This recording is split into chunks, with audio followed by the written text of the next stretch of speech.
North Korea दुनिया का सबसे क्लोज और डेंजरस कंट्री है जहां से भागना ऑलमोस्ट इम्पॉसिबल होता है और अगर कोई सक्सेसफुली एस्केप कर भी लेता है तो उसके बाद उसके पूरे फैमिली मेंबर को काफी कड़ी सजा दी जाती है जिसमें उम्र कैद, टॉर्चर और इवन डेथ की सजा भी शामिल होती है। लेकिन फिर भी कई सारे लोग नॉर्थ कोरिया से भागने का ट्राई करते हैं। तो आइए समझते हैं नॉर्थ कोरिया से भागने के कुछ पॉसिबल वेज क्या है।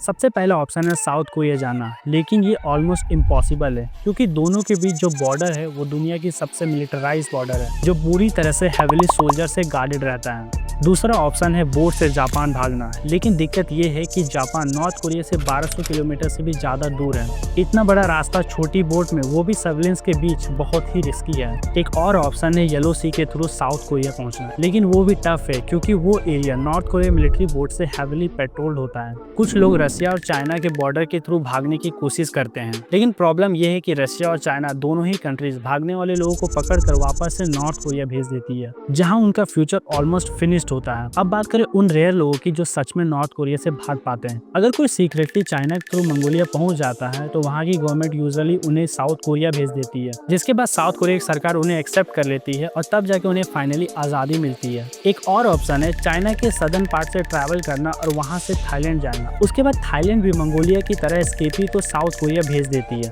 तो हाँ, साउथ कोरिया से एस्केप करना पॉसिबल तो है, लेकिन एक्सट्रीमली डेंजरस है, जहाँ हर स्टेप पर खतरा रहता है और पकड़े जाने पर सजा सिर्फ आपको नहीं बल्कि पूरे फैमिली मेंबर को दी जाती है। ये दुनिया का सबसे स्ट्रिक्ट और स्केरी एस्केप मिशंस में से एक है, लेकिन फिर भी हर साल कई लोग रिस्क लेते हैं सिर्फ फ्रीडम के लिए।